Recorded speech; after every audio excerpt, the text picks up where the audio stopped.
Hello friends, today we are going to discuss regarding hypertension.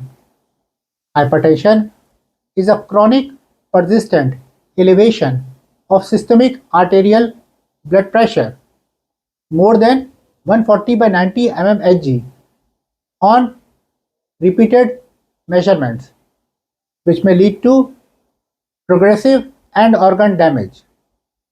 Blood pressure equal to cardiac output multiplied by systemic vascular resistance.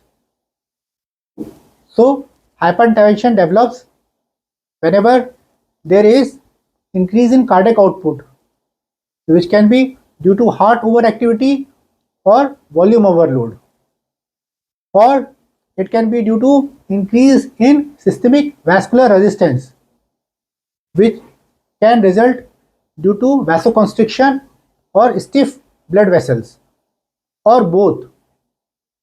Now, we will go through the pathophysiology of hypertension.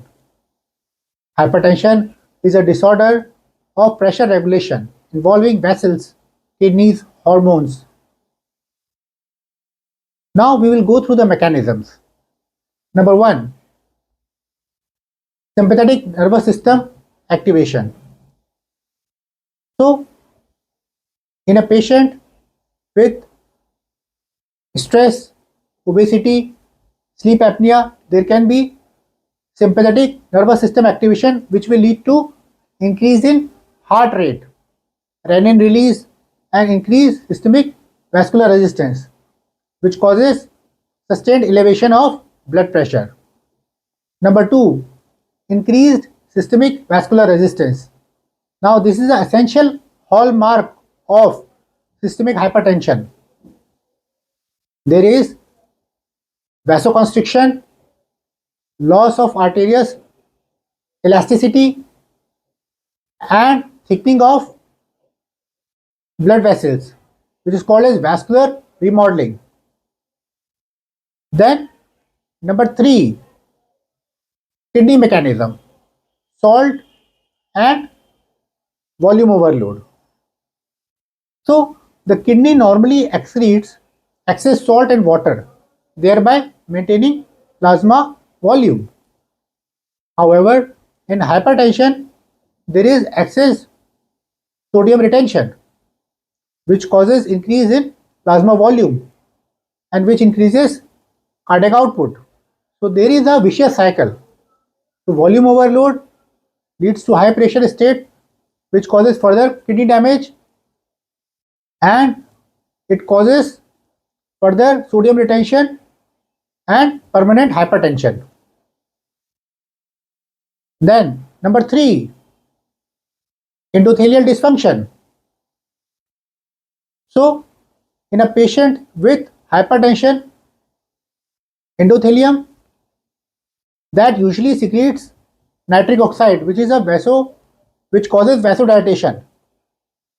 So there is a decrease in release of nitric oxide, and there is increase in endothelin, which causes vasoconstriction. Therefore, it causes permanent systemic vasoconstriction. So there is decrease in nitric oxide production by endothelium and increase in endothelin production, which is a vasoconstrictor. Then increase in renin angiotensin aldosterone system activation. So in a patient with hypertension, RAS system is overactive. There is increase in angiotensin 2, which is a vasoconstrictor.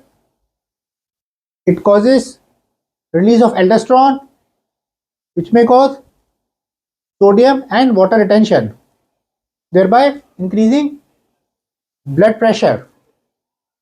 Then finally, insulin resistance and obesity. So insulin resistance stimulates RAS and sympathetic nervous system, which causes sodium retention and increase in plasma volume. Therefore, hypertension, diabetes, and obesity commonly exist together. Thank you.